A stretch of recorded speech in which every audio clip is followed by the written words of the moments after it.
Good evening, everyone. On behalf of our producer, Ellie Babka, and the cast and crew, we'd like to welcome you to our final show of our season for the Riverside Township Radio Players. We're delighted you're here to be with us as we have two classic productions tonight from the detective genre and the comedy corner. With grateful acknowledgement to Wikipedia, let me tell you something about tonight's shows. Our first show is from the radio series Let George Do It, entitled The Smugglers. It's a mystery with a touch of forensics reminiscent of NCIS, except that it was aired in April 1948. Let George Do It was produced by Owen and Pauline Vinson from 1946 to 1954. Clients came to George Valentine's office after reading a newspaper carrying his classified ad, which read, "Personal notice. Dangers my stock and trade. If job's too tough for you to handle, you've got a job for me, George Valentine." The few earliest episodes were more sitcom than private eye shows, with a studio audience providing scattered laughter. The program then changed into a suspenseful, tough guy, private eye series, and Valentine's secretary was Claire Brooks, also known as Brooksie. Sponsored by Standard Oil of California, now known as Chevron, the program is broadcast on the West Coast Don Lee network of the Mutual Broadcasting System from October 46 to September 1954, first on Friday evenings and then on Mondays. And its last season, transcriptions were aired in New York on Wednesdays at 9:30 from January 54 to January 55. Our second show is a classic from the Phil Harris and Alice Faye show series entitled Phil and Frankie Donate Blood. In this episode, we learn what lengths grown men will do to avoid the sight of blood, especially their own. Phil Harris and Alice Faye Show was a comedy program which ran on NBC from 1948 to 1954 and evolved from an earlier music and comedy variety program called The Fitch Bandwagon.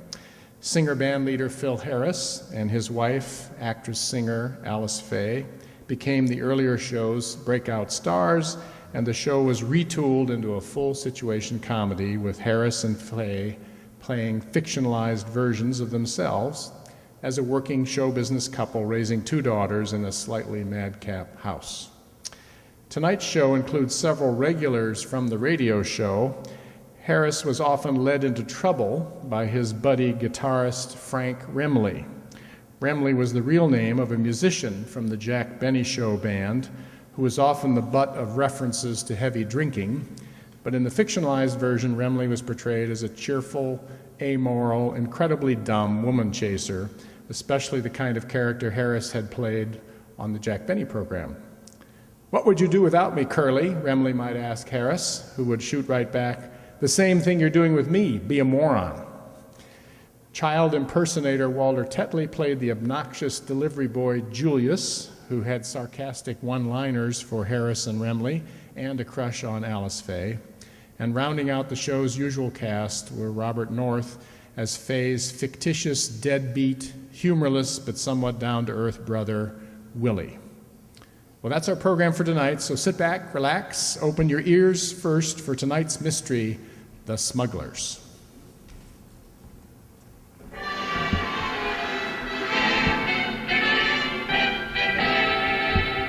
Standard of California, on behalf of Standard stations and independent Chevron gas stations throughout the West, invite you to Let George Do It.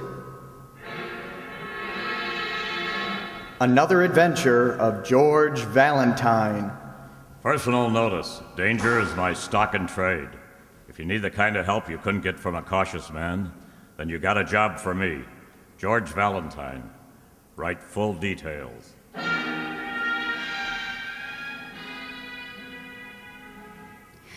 Dear Mr. Valentine, you may have forgotten the one time we met.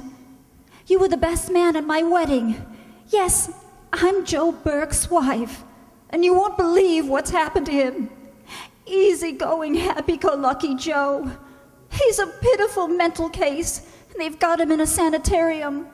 You were so close to Joe in the Army, and I thought that maybe, if he saw you... Again, It might do more than the doctors have been able to do. I thought of this when I saw your ad in the paper, like a ray of hope. Won't you try to help me? It's signed, anxiously, Laura Burke. Joe, a mental case? Oh, no, not the Joe Burke I knew. Well, Joe's wife would hardly make up something like this. But Brooksie at Palermo, when everyone else was either cussing or praying, that hard-headed Irishman just sat around playing a harmonica. Danny boy. Funny, I never heard you talk about him. Well, you know how those things are, Angel. You swear on your GI dog tag that you're going to be sure to keep in touch with each other, but as Tempest fugits, Auld Lang Syne becomes just the name of a song. But you were his best man. This Laura came to the camp. We hopped a jeep over to the chapel, and it took 15 minutes for the tender vows. A minute for me to kiss the bride, and they were off. All Joe had was a 48-hour pass. Golly, she sounds so desperate in this letter. Yeah? What's that address, Brooksie? We'd better get right over there.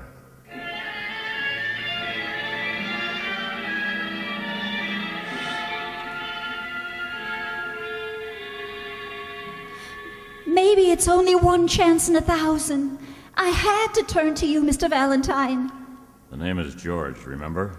He's in that place. He's getting worse every day, and now he doesn't even recognize me.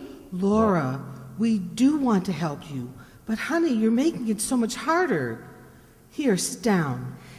I'm sorry. I know it's tough on you, Laura, but try to tell us the whole thing from the beginning. How did this happen to Joe? When? About a month ago. Well, they brought him home from Egypt. Egypt? Well, what was he doing there?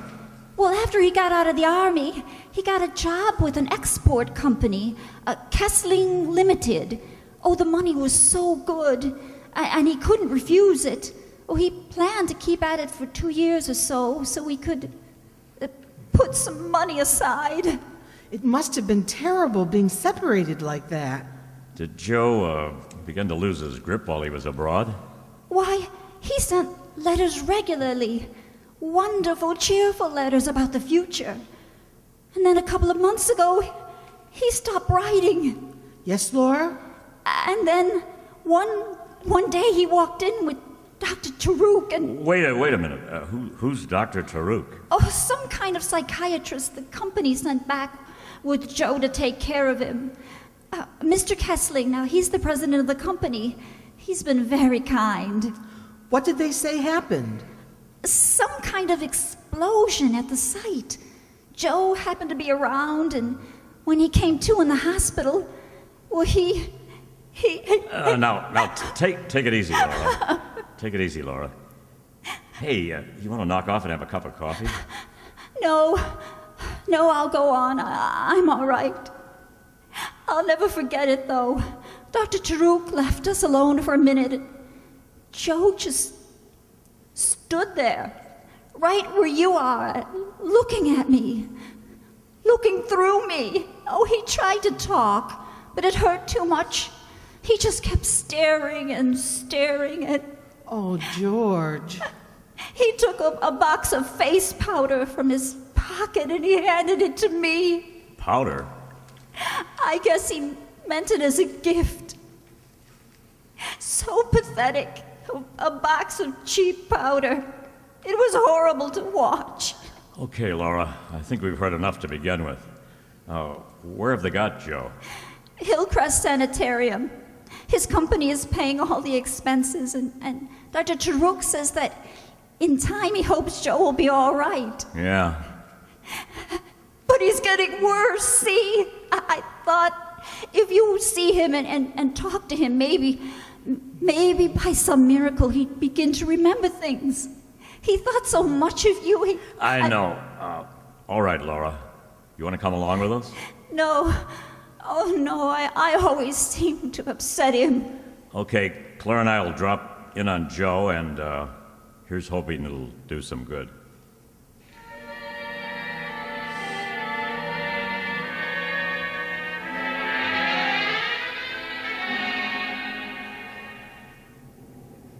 The sanitarium should have peace and quiet, but they should build it where people could find it. Yes, it is out of the way. Gosh, every time I look down into that valley, I get dizzy. Kind of unusual, isn't it, Brooksie? What? A company going to quite so much trouble for one of their people. Sanitarium, special psychiatrist who seems to stay on and on. Well, darling, maybe the milk of human kindness doesn't curdle as easily as most people think. Well, maybe not. Brooksie, I've been in some tough spots, but I think seeing Joe like this is going to be just about the toughest.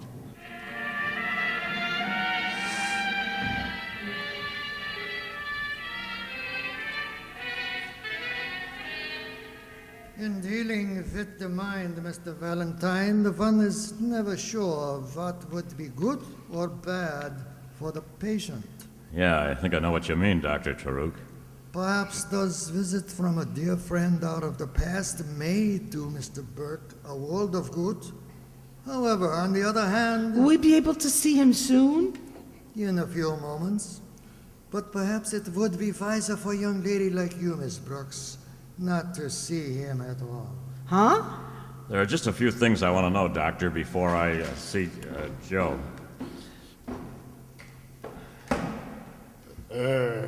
Dr. Taruk? Oh, Rodney, will you come here? This imposing but very competent gentleman is the male nurse I've hired to be with Mr. Burke when it is impossible for me to be present. How are you? He's acting quiet now, Doctor. Good, very good. We can go in this way, Miss Valentine. Miss Brooks? There he is. Hey, Joe. Danny boy. Don't you have anything to say for yourself? What'd you do? Lose your harmonica? I don't. Where? Oh, George. Rodney, wipe Mr. Buck's forehead. Yes, Doctor. You can see, Mr. Valentine, what an effort it costs your friend to try to speak. I'm not blind, Doctor. Permit me to explain. The blow he must have received in that accident has injured the tiny wires that crisscross in the brain. His thoughts cannot get through, a form of motor aphasia. That's good to know, but it doesn't help Joe. Doctor, does he know what we're talking about? I'm quite sure he does not. You see, the wires of the brain that are blocked make it more difficult for him to get his thoughts through. The theory is that Okay, if Doctor, you- but look. Yes, Mr. Valentine. I'm quite sure you're a very competent psychiatrist, but I know you won't mind if I have Dr. Hunter, a friend of mine, to come in and have a look at Joe. Just a consultation. Very well, if you feel that way. And it might help to look a little more into that accident. Anything to help your friend, Mr. Valentine. Hey, Rodney, Yes, Doctor. that other case downstairs I was so interested in, I think the crisis may come even before I expect it. Would you mind being there to do what is necessary? Then let me know exactly what happens. I'll take care of everything, Dr. Taruk. Try talking to him again, George. Hey, look, you big oaf. Stop holding out on me. You know who I am. I don't. Hey, we got a lot of old times to talk about. You know me, Valentine. No, you. Oh, I suppose it's no use. How is it, Dr. Taruk, that Joe was able to walk when he came home to his wife, and now he's flat on his back and can't use his hands or legs? I thought he was being cured. It is my hope to arrest the progress of the paralysis, Yeah? to shield him from emotional disturbances, rid his mind of the fear. What fear? Joe was never afraid of anything in his life. This is a different kind of fear. The fear of becoming a mental basket case with no future and no hope. Now, cut it out, Doctor. Mr. Valentine, I was just stating the facts.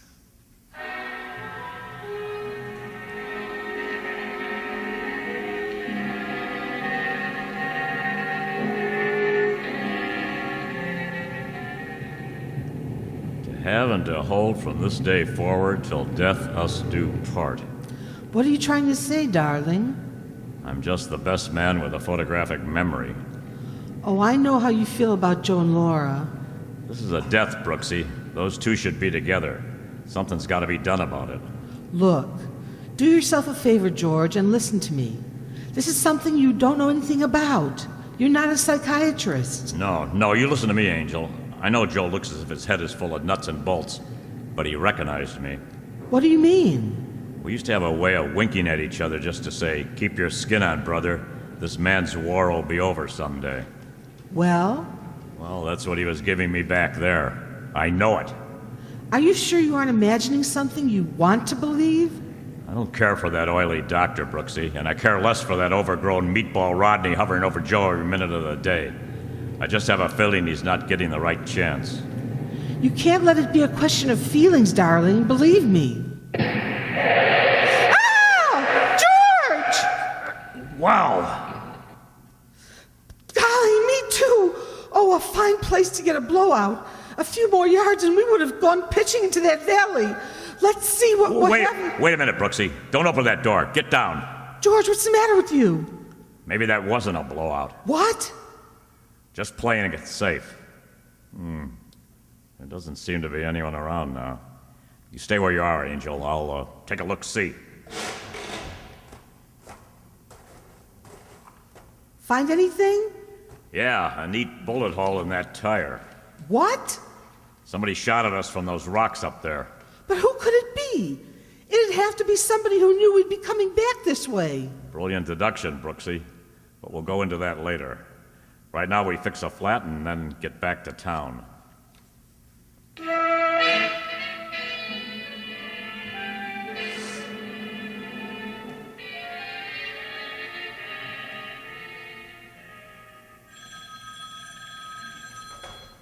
Hello? Yes, he's here. Just a moment. It's Walker, financial editor of the Bulletin, returning your call. Yeah? Good. Hold it a second, Walker, huh? Look, take this down as I give it to you. Okay. Go on, shoot. Yeah? Kessling Export and Import. Fined $50,000 6 weeks ago. Smuggling diamonds. What? In a shipment of face powder. Since then out of business. Gave up corporate charter. Yeah. Thank you, Walker. That was very helpful. Goodbye. George, what have we gotten into? A very touching little situation, Brooksie. The great big corporate heart of Kessling Limited, bleeding for one of its employees, was hurt. Yeah. In fact, it keeps on bleeding now, long after it ceased to exist because it was caught smuggling diamonds, no less. How do you think Joe fits into all this? I don't know, yet. But right now we're picking up Dr. Hunter and we're going back to Hillcrest Sanitarium. Let him take a look at Joe.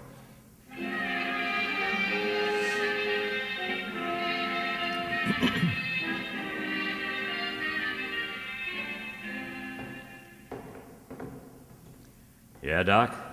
What'd you find out, Dr. Hunter? I took a good look at your friend, George, and had a long talk with Dr. Taruk. Well, Frank? In Taruk's place, I'd have to diagnose the case exactly as he has. Motor aphasia, now progressive paralysis. The whole thing apparently started from some severe shock. I see. Well, now I don't know what to do. His wife told me if we found anything wrong to get him out of here. He's getting all the proper care as far as I can see. Frankly, I wouldn't suggest that he be moved in his present condition. Okay, Frank. You know what you know, and I know what I know. Now, George. Leave it to Taruk as a doctor. But there are too many other things wrong with this setup, including that bullet in my tire. Yes, and I still say Joe Burke was winking at me.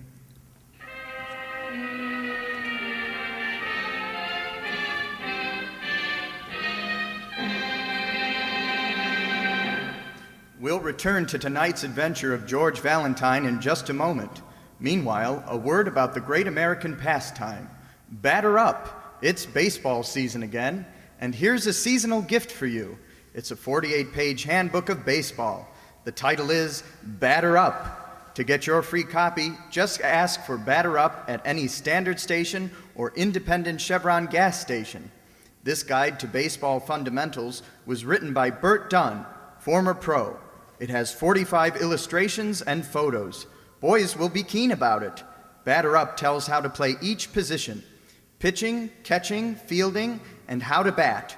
Girls will go for the chapter on softball. Lefty O'Doul of the San Francisco Seals and Joe Cronin of the Boston Red Sox give their views in this grand book. Another article was written by Clarence Rowland, president of the Pacific Coast League. Here's Baseball, written by a recognized authority. Get your free copy tomorrow. Batter Up is available at independent Chevron gas stations and standard stations where they say and mean we'll take better care of your car.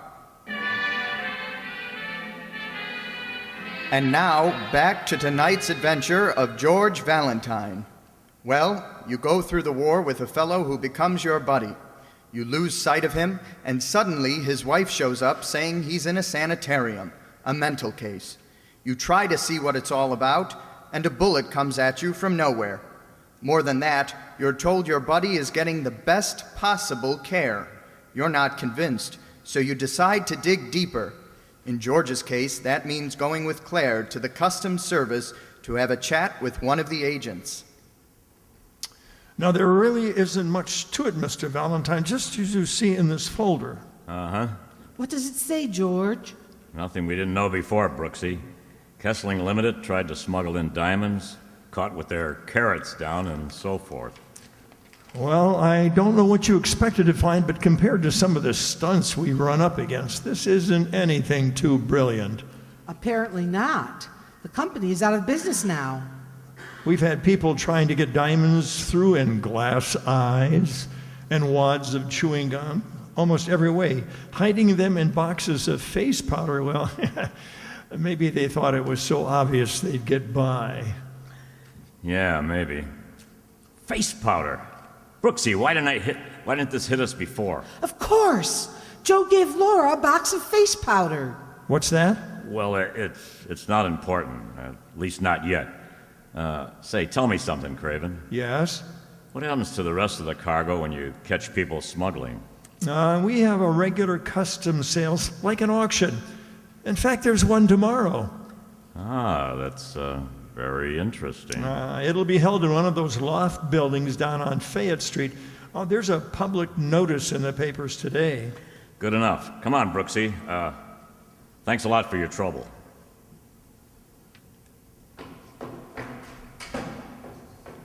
George, I think when Joe gave Laura that box of powder, he was trying to tell her about the smuggling his company was doing.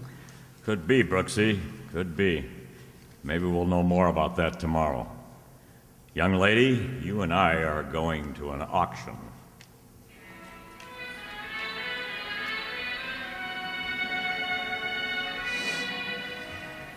All right over here, everybody. Lot 114, 3,000 boxes of face powder, quality second grade, trade name Cleopatra's Secret, assorted shades. Now, what do I hear? The whole lot isn't worth $100, Brooksie, but here I go. Let's see what happens. $300, Mr. Auctioneer. How much did you say? 300.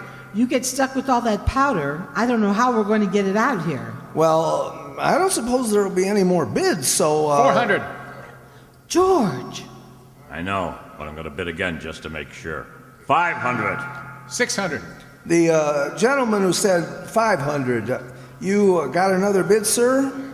Not me. Count me out. Okay, if the gentleman who bid 600 would just step right up. No one ever did find out Cleopatra's secret, Brooksie. What do you say we go downstairs and see if we can't make history?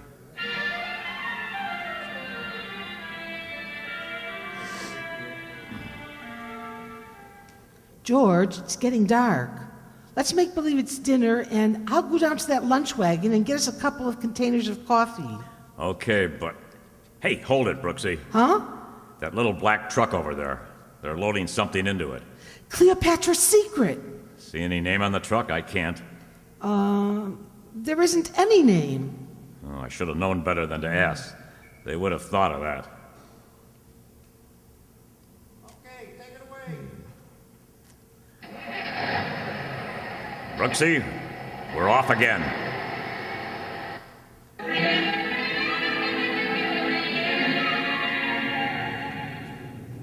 We'll keep a good half block behind them, just like this.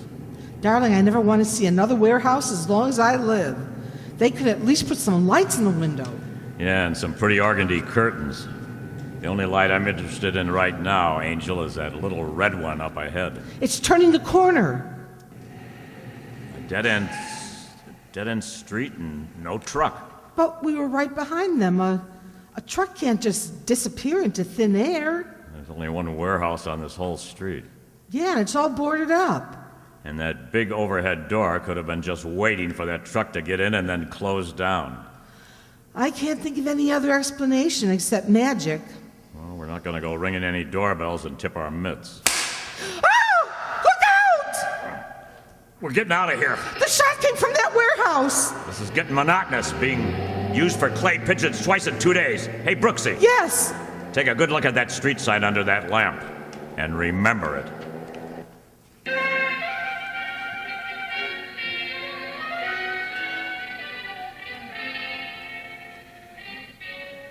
Listen to this, Brooksie. All this dope on that warehouse on Farrell Street.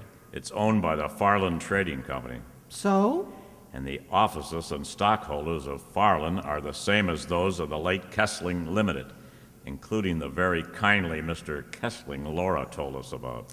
George, I can't make head or tails out of this. Why would they go and buy up all that old worthless face powder? I don't have the answer, Brooksie, but maybe Laura has. That's why we're going over and see her right now. Laura, what happened to you? I don't know, really. Something suddenly hit me. But didn't you see who it was? No, I was sitting here waiting for a call from you, and then I don't know anything except waking up on the floor. George, this place is in a shambles. Well, they didn't take anything. What's that? No, I looked all around. My pocketbook with almost $100 in it, and all my jewelry. That's still on the dresser. Uh-huh. Oh, what about Joe? Tell me what that doctor, a friend of yours, said. Did he think there was any hope? Of course there's hope. You've got to believe that. There's every hope, Laura. But tell me something. Where did you put that box of face powder Joe gave you? Powder? Yeah, you remember. You told us about it? Oh, yeah. I just opened it and I put it in that drawer over there. Yeah, I'm sure of it. It isn't here now. Laura, listen. That firm Joe worked for was a smuggling ring. Diamonds. What are you saying? Joe would never be mixed up in anything like that. We didn't say he was, but as far as we know, there could have been a fortune in gems in that box of powder he gave you in the one moment Dr. Truk left you in the room alone. What does all this have to do with Joe? That's all I care about. George, you don't think the sanitarium, the auction sale, the warehouse, all that was a part of something that was here all the time? Oh, Clara, I'm tired of guessing. I feel like a die being pushed around on a shuffleboard. What do you mean? Somebody's in an awful hurry about getting something done, trying to meet a deadline. What about Joe? That's what makes me think. Truk wasn't too worried about me bringing in another doctor to look at Joe. Hunter's visit proved that. The important thing was to keep me from snooping around, interfering with their schedule.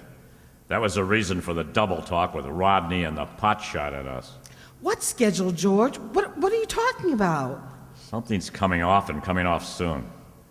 Look, stay here with Laura, Angel. I've developed a sudden interest in boats, incoming and outgoing.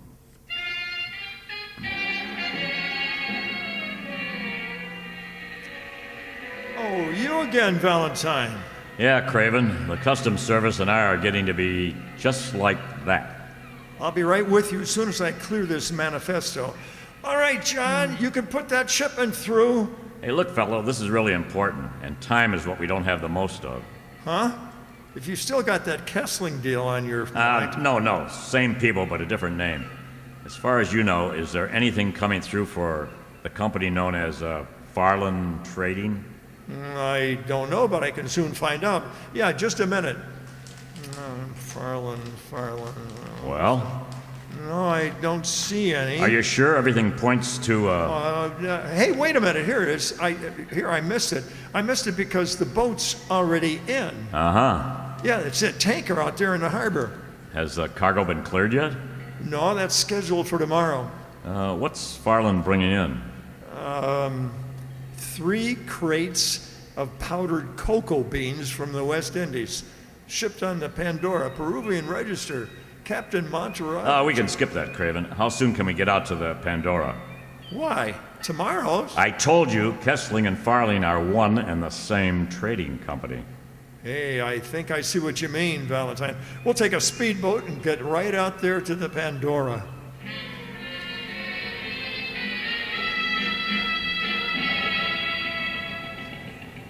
Ahoy there! Customs Service, Captain, we're coming aboard. Come on, Valentine. Welcome aboard. I thought you weren't ready for us until tomorrow. Something special turned up, Skipper. Yeah, specifically powdered cocoa beans for Farland Company. That's the load this trip. Those are some of their crates right there on the dock. Okay, let's try this one for a start. Say, what are you fellas looking for anyway? Carrots, Captain. Huh? Are you kidding? Diamonds, Captain. Oh. Now, you fill her on that side, Valentine. I'll take this side. Okay. That's a new one on me. All right, Craven, here we are. Yeah? It's a beauty, too. Take a look at it. Say. Nice size. Wonder how many more we're gonna find. Oh, just enough, but not too many. What's that supposed to mean? Look, Craven, can I take a sample of this cocoa? Just enough for a cup, let's say.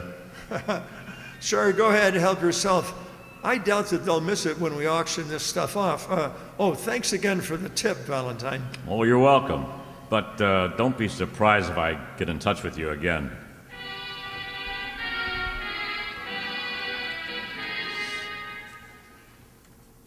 Well, Ms. Ross, what's the verdict? What does the chemical analysis show? Powdered cocoa, huh? Never mind the suspense. What did you find? Oh, there is cocoa here, all right, but mixed with something that sells very roughly for $7,000 a pound. Dope. $7,000 a pound. No wonder Kessling and the boys could afford to use diamonds for window dressing. What's that? Take too long to explain. Thanks. And remind me to submit your name for the Nobel Prize.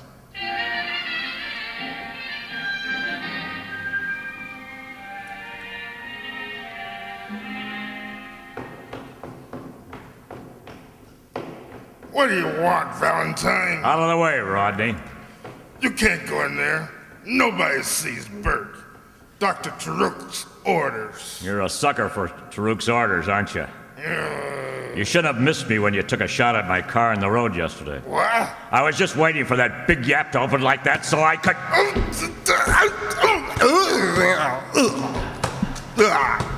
Rodney, what is all this? Greetings, Dr. Taruk. What have you done, Mr. Valentine? This scene speaks for itself. If you don't want to join Rodney, you'll just sit right down on that bench. Maybe you should be a patient here, Mr. Valentine. Oh, yeah, sure. I got a persecution complex. I can't rest. I can't sleep. I see things, have bad dreams. I'm afraid there's no hope for me until I hear you and your friends try to explain more than $1 million worth of dope. I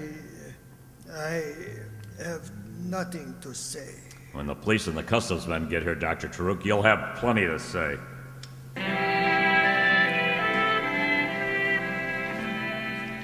Can you beat that Valentine using diamonds for a smokescreen? Yep, Craven, that was the racket. They plant the diamonds, not too expensive ones, of course, in case the shipment is opened. If they're found, nobody looks any further. Then they pay the fine, and they buy up the supposedly worthless stuff at the auction for peanuts and make themselves $1 million. Tell me, how did that friend of yours in the sanatorium fit into all of this, Valentine? Well, as I get it, Joe found out what Kessling was doing and was going to talk.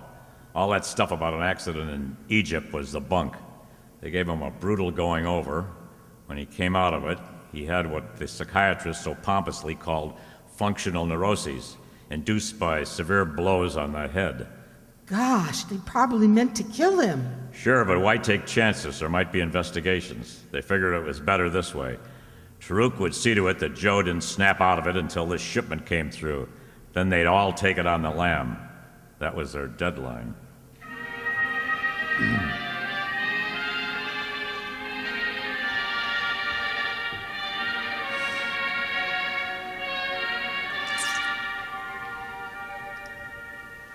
Well, how do you like your new barracks, soldier? Don't try too hard to talk, Joe. We always used to understand each other without too many words. I don't know how we'll ever be able to thank you and Claire.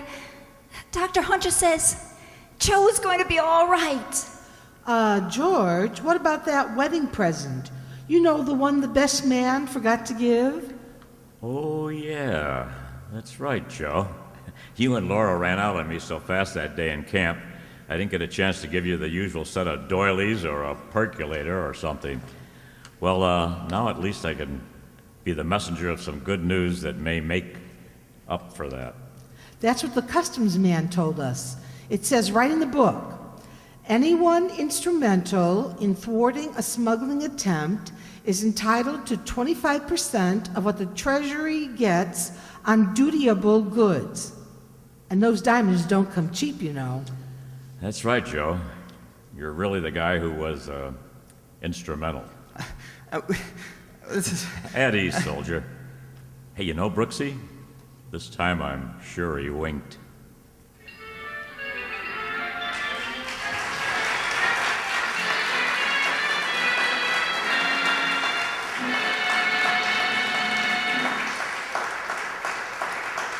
And now, a message of importance to motorists. It's a safe bet that along with these first days of spring, a young man's fancy lightly turns to the thoughts of love. But it's also a safe bet that every motorist's fancy has already turned to thoughts of the open road. If you're making weekend trips this season with frequent starts and stops with the family car, here's something worth knowing. When you've got Chevron Supreme gasoline in your tank, you get instant action every time you press the starter. It's a premium gasoline that's tailored to the season of the year and to each different altitude zone in the West. Besides saving you a lot of grinding, starting wear, Chevron Supreme gives your car speedy pickup in your stop-and-go traffic, and it assures full power for rugged hill climbing. Best of all, you're never far from Chevron Supreme gasoline. Throughout the West, you can get it at standard stations and independent Chevron gas stations where they say and mean we'll take better care of your car.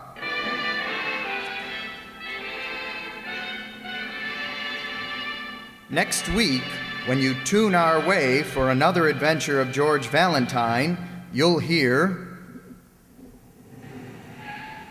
Well, here we are. I'll let you go, Brooksie. You know what you're supposed to do. Yes, George, but you don't know what you're asking of me. That Renee woman brings out the fishwife in me. Anything can happen.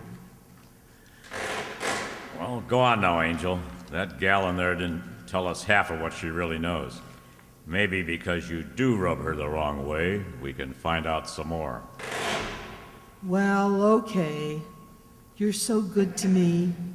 Well, off for Renee. I wish I'd let my fingernails grow.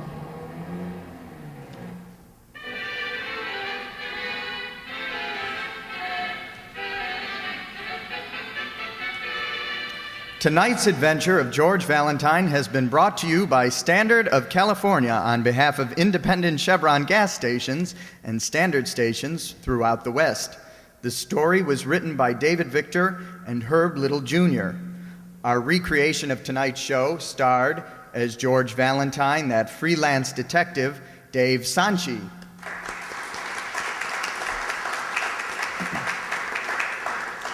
As Claire Brooks, his wink-wink secretary, that was Sue Godczynski.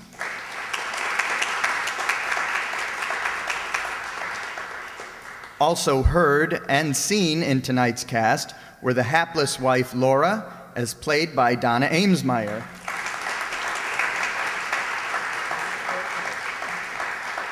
The good doctor and the man at the auction, Walt Kovalik. The evil Dr. Taruk, Herb Thompson.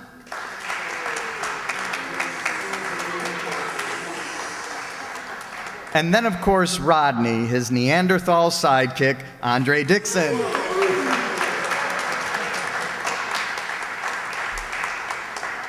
Others filling out their roles were the auctioneer and sea captain, as played by Jay Summerfield. Craven, the customs inspector, was Roger Morris. Ms. Ross, the chemist analyzing the powder, played by Nell Brennan. The great background music and sound effects were ably provided by Marty McNulty.